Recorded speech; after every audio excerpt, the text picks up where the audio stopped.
temps d'une bière avec PO. Salut, bande de joyeux lurons et joyeuses luronnes. Vous écoutez Le temps d'une bière, c'est un épisode spécial, 4e d'une série de 7 dans lesquels je parle à des finalistes qui sont reconnus au gala de l'AMBQ, c'est-à-dire l'Association des microbrasseries du Québec. Et dans cet épisode, on se concentre sur une catégorie spéciale, on se concentre sur la catégorie de la conscience d'affaires, c'est-à-dire ces microbrasseries ou ces partenaires qui se démarquent par une conscience environnementale assez aiguë. Donc aujourd'hui, on va parler avec la Veillée, un nom idéal évidemment pour veiller tard. Je parle avec un certain Patrick. Donc je parle avec la Veillée. Je parle avec la Veillée. On va parler de leur profil, évidemment de leur bière et surtout de leur conscience d'affaires. Ils ont développé une approche très particulière qui vise, elle, la décroissance, c'est-à-dire contrairement à beaucoup de microbrasseries qui aimeraient beaucoup prendre de l'expansion et aller chercher comme ça les sommets de la prospérité. C'est une microbrasserie qui tend à rester modeste et qui même pense à ultimement réduire ses activités pour réduire son empreinte carbone.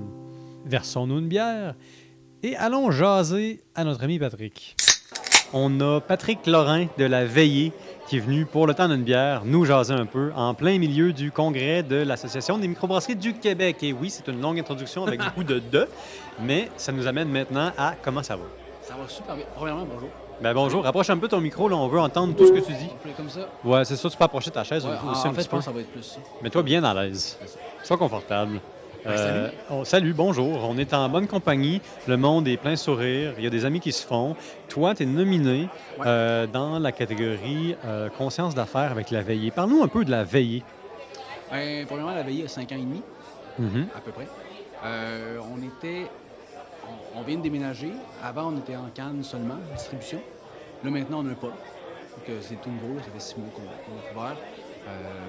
C'est génial. C'est super le fun de pouvoir voir les gens. C'est plus fun de voir les gens. Après ça, on est une petite micro. On a 300, non, on est rendu peut-être à 500 hectos par année. OK. C'est relativement petit. On était juste, comme je disais, juste en canne avant, fait qu'on était même plus petit là, avant. On a la prétention de ne pas vouloir grossir. C'est ce que j'allais te demander. Parce que je me suis immédiatement dit c'est peut-être une bonne chose dans un climat difficile. J'allais dire un climat compétitif, mais la compétition est un des facteurs. Donc, c'est pas nécessairement le problème. Je me suis dit peut-être qu'il y a un bon filon là-dedans. Mais vous faites le choix, en tout cas, si on peut le dire, avec ou sans prétention, vous faites le choix de limiter votre croissance. Oui. En fait, je dirais sur un plan de 5-10 ans, là, parce que là, c'est sûr qu'on a nos prêts à payer, on n'a pas le choix. Ouais. Mais une fois qu'on va être plus stable, on vise quasiment de la décroissance après. Parce qu'on croit vraiment que, il y a beaucoup de bonnes bières au Québec, puis il n'y a pas nécessairement de la place pour toutes ces bonnes bières-là. Fait que si on prend moins de place, qu'on en vend suffisamment pour en vivre, ben on laisse de la place à d'autres bonnes bières aussi. Quand tu me parles de décroissance, je vois tout de suite l'empreinte environnementale. Clairement. Puis ça, c'est une des raisons pour laquelle tu es ici aujourd'hui, pour laquelle vous êtes nominé, parce qu'il y a un volet recyclage assez important dans le concept. Bien, en fait, dans le déménagement, on a vraiment fait super attention à toute notre empreinte écologique. Par exemple, au pub, on travaille à 95 % de notre menu avec des fournisseurs locaux. OK. Qui... C'est quand même impressionnant. Oui. Puis la particularité, ce qui est vraiment le fun, c'est qu'outre d'encourager le local, j'aime pas ça dire encourager, parce qu'ils font vraiment du bon stock, puis c'est pas comme je sais, t'es capable. C'est vraiment, on travaille en partenariat. Ouais. Mais ces gens-là font l'effort avec nous de ne pas faire d'emballage. Fait que, tu sais, nos nachos qu'on achète sont à Montréal. Les gens qui les font, c'est pas des Tostitos, ça. Bien, c'est des sacs de 10 livres dans des bacs de plastique qu'on réutilise. Fait qu'on génère pas de caisses de carton ou de sacs de chips là, à l'infini parce que tu en vends plein. T'sais. Est-ce que logistiquement, c'est plus compliqué? Un peu. Oui, mais pas trop, ça se fait. Ça se fait. C'est réaliste. Bien, ça se fait dans la mesure où tu es petit. Je veux dire, si tu es immense, tu as un pub de 300 places, ça va vraiment être plus compliqué. Ouais. Mais nous autres, on a un 44 places, ça va bien. C'est ça. C'est une démarche de plus, mais je pense que quand tu l'intègres du début, c'est beaucoup plus facile que de changer en cours de route. Mais c'est ça, vous avez intégré beaucoup disons, d'approches qui, en tout, sont très environnementales. Je pense à votre générateur d'azote aussi. Ouais. Parle-nous un peu du projet. Bien, en fait, le générateur d'azote, on s'en sert. On s'entend qu'en brasserie, pour gazer la bière, ça prend du CO2. Ouais. Par contre, pour purger les cuves, on utilise souvent du CO2. Nous, on a décidé de ne pas utiliser de CO2. Du tout. Pour purger les cuves, non. On fait OK, tout OK, juste OK. Tu veux Oui, dire c'est ça. ouais. Le gazage se fait toujours au Ouais. CO2 parce que tu n'as pas le vraiment le choix. Mais pour tous les restes des procédés où ce que le CO2 était nécessaire, on a changé pour l'azote. Mhm. Cet azote-là, on ne le fait pas venir. C'est pas quelqu'un d'autre, on le fabrique nous-mêmes. Ouais. On a un générateur d'azote. Clairement, tu portes ta conscience environnementale avec toi, puis ça joue un rôle vraiment important dans la microbrasserie. Qu'est-ce qui t'a poussé à poser ta candidature pour cette catégorie-là, à la MBQ? Ben, je veux dire au gala. Ouais. Le dîner est prêt? Le dîner est prêt. Qu'est-ce qui nous a poussé? Sans dire que on voulait se mettre de l'avant, mais en fait, mettre de l'avant ce qu'on fait Mhm.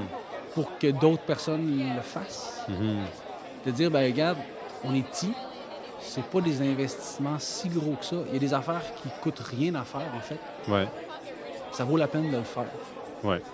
Puis si, qu'on soit nominé, gagnant ou peu importe, si à la fin de la journée, il y a quelqu'un qui vient me voir, hey, tu fais ça? Ben, peut-être J'aimerais- que moi aussi. Ouais. C'est un peu pour pousser le monde à aller un peu plus loin. Ouais. Parce que, tu sais, nous autres, on pousse quand même assez loin le truc, tu sais, le fait d'être zéro déchet pratiquement dans le pub. Ouais. En restauration, j'en connais pas beaucoup. Tu sais, il n'y a pas beaucoup de gens qui vont là. Nous, d'entrée de jeu, c'était comme, ben, on construit notre menu en fonction d'avoir le moins de déchets. On en fait, là. Je veux dire, c'est impossible de ne pas faire de déchets. Ouais. Aujourd'hui, il y a de l'emballage dans tout.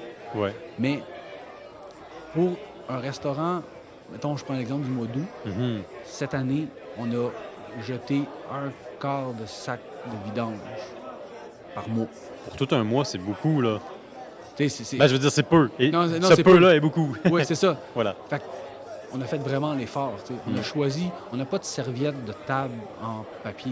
On a des serviettes de table lavables. Ouais. Fait que, oui, c'est d'effort parce que tous les jours, il faut les laver. Ouais. Mais on met pas de déchets. Mais pour vous, vous gagnez à long terme. Puis en même temps, ça devient une façon de se démarquer. Puis après ça devient un exemple pour les autres qui voudraient faire la même chose. Ouais. Surtout si vous gagnez, ce que je vous souhaite bien. Mais justement, le gala n'a pas encore commencé. J'aimerais savoir, est-ce que ça va être ton premier gala? Est-ce que tu sais un peu à quoi t'attendre? Aucune. C'est mon premier. Aucune idée. Qu'est-ce C'est- qu'on t'a raconté sur le gala? Je suis curieux. Rien, en fait. On t'a rien dit? Rien dit. Mystère total. Mystère total. Veux-tu que je te divulgue gage quelque chose? Oui. Ben, il va y avoir des accords. Ah, c'est On cool. va bien te nourrir et on va bien t'abreuver. Et vraiment, la chanson thème, en dehors de l'effort de reconnaissance des gens qui jouent un rôle d'ambassadeur ou de partenaire essentiel ou d'entremetteur extraordinaire, vous allez avoir un méchant beau repas. Il va y avoir un petit peu de réseautage comme d'habitude. Ouais. Mais surtout, c'est que là, tu vas pouvoir avoir la chance de te faire reconnaître par tes pairs. Le vote se fait dans un comité, mais le comité se fait informer par les gens qui sont dans le secteur. Ouais. Donc, les gens qui reçoivent un prix, c'est parce qu'ils sont reconnus dans leur milieu par des gens du milieu. Ça, c'est vraiment cool. Puis après ça, ben, je peux pas t'en dire plus parce que c'est vraiment tout ce que je sais.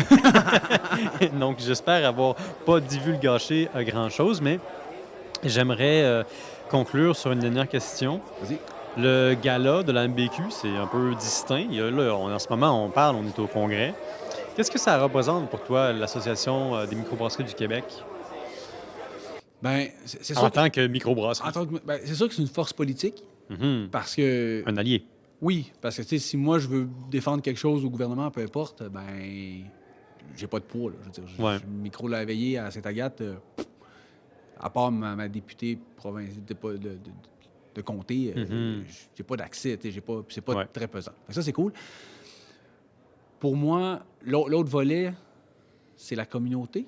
Mhm. Tu as un accès à la communauté. Moi, quand j'ai commencé il y a 5 ans, Ouais. je venais pas de la communauté brassicole. Il y en a qui partent une micro, qui ont déjà travaillé ailleurs, qui ont déjà navigué là-dedans. Moi, je venais d'ailleurs. Mon premier congrès, je me suis fait 2-3 amis de d'autres micros qui venaient de partir aussi. Ouais. Puis là, je me promène. Vous étiez un peu dans le même bateau, hein? Ouais, c'est un ça. peu les Ouais. mêmes doutes, je suppose. Oui, puis tu travailles les mêmes problèmes. Puis tu dis, ah ouais, je te connais pas, tu viens de partir. Ouais, puis là, Ouais. on se dit, ah. après 5 ans, mon cercle de gens que je connais à la MBQ, au congrès, est vraiment plus grand. C'est vraiment le fun. Tu as des collabos à droite, à gauche. C'est une fois par année qu'on a la chance d'être à la même place en même temps. Oui. Fait que- Parce que vous êtes tous occupés. Oui. Tous et toutes. Oui. Puis, pour moi, dans ma tête, la bière, c'est du social. Mhm. Puis là, de prendre une bière avec des gens de bière, c'est comme du social extra. Tu sais. Là, on est dans le méta. Là. C'est Ouais, beaucoup c'est de belles ça. choses ensemble. Ouais, c'est Tu ça. brasses beaucoup de conditions fertiles pour un bon réseautage. Puis on s'entend que une bière standard, des fois, ça rend le monde encore plus social. Oui, exactement. Tant que c'est modéré. Oui. Puis, tu sais, oui, il y a le congrès qui est dans le jour, mais le soir, il y a tout le temps des événements à droite, à gauche. Mhm. Puis là, tu rencontres des nouvelles personnes. Un connaît un autre qui te présente. Puis Ouais. ton cercle grandit à toutes les fois. Tu rencontres des gens fabuleux. Je pense que c'est l'autre partie de la MBQ qui est vraiment le fun. Mhm. Tout est dans le social, tout est dans l'officieux. Puis je pense que la MBQ se distingue bien dans ce qu'elle fait, dans son volet social, en organisant des trucs qui sont quand même structurés. Comme en ce moment, là, il y a la conférence de Martin Thibault. Martin Thibault qui est juste tout simplement extraordinaire comme personne puis comme conférencier. Puis en même temps, ben, entre les conférences, les gens se parlent pour le temps d'une bière, littéralement. Ouais. Avec moi ou pas avec moi. Je dis ça parce que j'anime le temps d'une bière. Oui, je sais. Et puis, c'est ce qui fait que, ben écoute, je suis content de te parler et je suis content de te voir dans cette catégorie, bien nominée, parce que clairement, il faut reconnaître les gens comme toi qui s'investissent dans la décroissance puis qui donnent l'exemple aussi. Je te souhaite le meilleur pour la microbrasserie, puis j'espère que tu vas te gagner un prix. Merci. Alors, on se retrouve au gala. Ne manquez pas ça. Un gros merci à toi. Plaisir. À la prochaine. Prochaine. C'était Patrick Laure de la microbrasserie La Veillée, située à Sainte-Agathe-des-Monts, dans les Laurentides. Petit détail qu'il a omis de nous préciser, c'est qu'on peut voir l'amour de leurs amis littéralement sur leur canette. C'est les visages et les noms de leurs amis qu'on peut voir dans la canette. Donc, ça vaut le détour. Prochain coup, vous vous retrouvez dans les Laurentides. Et là, attention, attachez votre sucre avec de la broche à foin. Comme on dit pas, on fait un gros zoom out de la carte géographique du Québec et on prend le chemin de Bécomo sur la Côte-Nord. On s'en va parler à André Morin, qui est le directeur général de la microbrasserie Saint-Pancrace, une autre finaliste dans la catégorie de faire revitaliser son terroir en le mettant de l'avant puis en le brassant à ses amis. Donc, on s'en va parler à André. André Morin de la microbrasserie Saint-Pancrace. Saint-Pancrace? C'est pas crasse. Moi, ouais. j'ai tendance à mettre des accents circonflexes là où est-ce qu'il ne faudrait pas. Ben, J'espère c'est que tu vas me le correct. pardonner. J'accepte toujours baleine, baleine. Tu sais, Je les accepte toutes. Vous êtes très inclusif par rapport à la 100%, prononciation. ouais. Clairement, tu es de bonne humeur. Vous êtes nominé dans la catégorie des microbrasseries. ouais. 6 catégories pour le gala qui est en train d'arriver maintenant, donc je ne veux pas te voler trop de temps. Premièrement, tes impressions, l'atmosphère, comment on se sent? Moi, pour un super beau congrès, là, globalement, là, puis je pense que je n'étais pas le seul à arriver ici avec un peu d'appréhension. Tu sais, disons que les articles de journaux des dernières semaines n'ont pas été... C'est triste. C'est triste. On est triste. en novembre, on est à la toute fin du mois de novembre. Il y a On la- vient d'annoncer le scandale de Transbrou qui n'a pas payé bien des gens. On vient d'annoncer 2 grandes fermetures de microbrasseries, ma brasserie à Montréal. Et une semaine en avant, il y avait BDT qui annonçait la fermeture de ses portes. C'était une perte. BDT, c'était une institution, première microbrasserie de l'Outaouais. Très bel endroit, beau bâtiment historique, clairement une perte. Ma brasserie aussi, triste nouvelle, une coopérative. Donc vraiment, là, s'il y a quelque chose qui rassemble le monde ici, c'est de travailler ensemble dans le secteur de la bière, 100%. c'est collaborer, plein de coop, alors que c'est un modèle d'affaires basé sur la coopération qui Ouais. ne fonctionne plus. Donc, appréhension, et pourtant, tu es ici aujourd'hui et... Avec un grand sourire, parce que Ouais. n'empêche qu'on sort de ce congrès-là avec une belle énergie, avec cette vision-là que oui, l'industrie a été capotée, ce qu'on a vécu pour notre part dans les 10 premières, Ouais. d'autres encore plus, là, si vous êtes dans les 15 dernières années. Puis là, on fait comme, OK, ben on est rendu à un niveau où une certaine maturité dans l'industrie. Puis on va faire les choses un peu différemment, puis on va faire les choses ensemble. Par contre, moi, j'ai retenu ça aussi beaucoup. Là. Ouais. La force de la collaboration, c'est ce qui va nous aider à passer cette période-ci qui est un peu plus costaud, disons. Là, tu sais. Ouais. C'est une période de turbulence. C'est pas la fin. Nécessairement, fait. ça va forcer les gens à changer leur façon de faire. Faut pas prendre non plus la vague de fermeture comme étant synonyme d'une nouvelle grande noirceur au niveau de la bière. Parce qu'en même temps, il y a 18 brasseries qui sont ouvertes. C'est ça. Puis l'industrie va bien. Globalement, Ouais. l'industrie va bien au Québec. Si on regarde les stats de consommation, sont relativement stables. Fait que, tu sais, on voit qu'on a une industrie qui est encore florissante, des entreprises qui s'investissent dans leur milieu, qui dynamisent leur village et villes et régions, festivals, événements. Ben là, j'ai Fait l'impression que que ça, tu me parles un peu de Saint-Pancras parce que vous êtes un peu un perron d'église dans votre coin, vous êtes à Bécomo. Donc, à Bécomo, sur la Côte-Nord, et effectivement, on fait partie de ces microbrasseries-là qui s'insèrent dans les nouveaux perrons d'église. Puis encore plus large, les microbrasseries qui aujourd'hui contribuent au développement de d'autres entreprises. Ouais. Parce que faire de la bière en région, c'est avoir des besoins en agriculture, c'est avoir des rejets qui peuvent être valorisés par quelqu'un d'autre. Ouais. Donc, autour d'une microbrasserie, ben il se passe des affaires. On pense notamment à la drèche, les restants Ouais. de mou. Puis ça nous amène nécessairement à ta présence même ici au gala. Vous avez porté votre nomination. Ouais. Qu'est-ce qui t'a fait penser à appliquer? Qu'est-ce qui t'a motivé à venir te présenter, à poser ta candidature? En fait, en plus, j'ai jamais appliqué. Les autres t'as années, jamais appliqué? j'ai jamais appliqué. Les autres Ok. années, je n'appliquais pas. J'étais comme, je laisse ça aux brasseries plus matures. Premièrement, je commence à m'assumer en tant que brasserie. Ça fait 10 ans, donc c'est notre 10e année. À un moment donné, tu finis par te lever et te dire, c'est ça ma vie. Finalement, je suis un brasseur. ça. Puis comme bien les brasseurs au Québec, comme j'ai starté Brasseur Maison, il y a eu quelques années là, de complexes rattachés à ça. Mais bon, là, aujourd'hui, ça va. C'est réglé, c'est derrière moi. Puis dans les dernières années, ben vraiment, moi, c'était le trip de voir des entreprises de transformation se développer autour de nous. Je pense tantôt aux champignons, Champinard, qui fait maintenant à Bécomo des pleurotes, des shiitakes de qualité exceptionnelle sur drèche. Mais ça, génial. quand Ils t'es en- utilisent la drèche la sur des drèche. recettes de microbrasserie pour faire pousser des champignons. Ouais. Ah, Ça, c'est une étude qu'on a fait avec Biopter, donc un CCTT, des centres de transfert technologique. OK. On a payé pour cette étude-là. Après ça, on a rencontré des entrepreneurs. Sylvain a embarqué dans le projet. Puis là, moi, tout ça prend sens à ce moment-là quand on développe Ouais. en région éloignée des super beaux projets de souveraineté alimentaire. Puis aujourd'hui, ben, à Bécomo, où est-ce les champignons de Paris là, arrivent avec déjà un petit peu de luant, là. Bon, on a de la Les pleurote fameux, de qualité. champignons blancs, les Oui, crimini. parce que c'est quand même, tu sais, la Côte-Nord, la chaîne de transport est quand même... C'est loin, là, c'est pas à porte à côté. C'est difficile d'avoir des Non. piments frais. Et non, mais le pire, c'est la salade Mestlin, là, arrive Ah déjà oui? avec un peu de jus dans le fond. Ouais, là. ça, c'est pas le fun. C'est pas le fun. Surtout que ça s'enjute tellement rapidement. Et Parlons en plus, des vraies affaires aujourd'hui. On oublie les microbrasseries, on parle de la salade. La salade Mestlin. Mestlin, on a un Moi, j'en problème fais avec pousser ça. dans mon jardin. Je suis jardinier à Gatineau. J'ai mon petit jardin, un jardin communautaire. Ah oui. Puis on s'amuse. Tu sais, brasser de la bière, puis jardiner. Ça se rejoint du côté que tu as un certain contrôle sur ton environnement, mais tu contrôles pas tout. Puis tu as affaire à des conditions qui sont assez importantes. Et tu manges frais, tu manges des produits avec full vitamine, Puis, de belle Tu finis qualité. par être fier parce que tu consommes, que tu as fait pousser toi-même, que tu as fait fermenter toi-même. Ça revient que ça fait sens, là.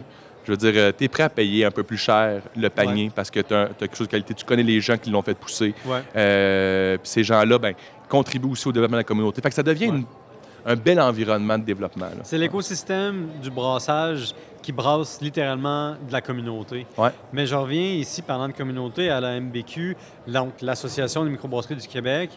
Là, en ce moment, on est au gala. Qu'est-ce que ça veut dire pour toi, le gala, qu'on est en train de manquer parce que je te pose des questions sur ce que ça veut dire pour toi? Outre qu'un bon souper, là. Mais non, mais c'est important, je pense, dans toute l'industrie, c'est important d'avoir un moment pour se rassembler, prendre une pause, Ouais. célébrer les succès de l'année. Puis c'est ça qui se passe présentement. Surtout dans une période si sombre comme le mois de novembre où est-ce qu'il manque de soleil. En Puis plus, il y a quelques scandales ou problèmes qui ont été répertoriés dans la presse. ouais, puis il faut célébrer ces succès-là. Les collaborateurs, moi, les prix que je préfère, c'est les collaborateurs.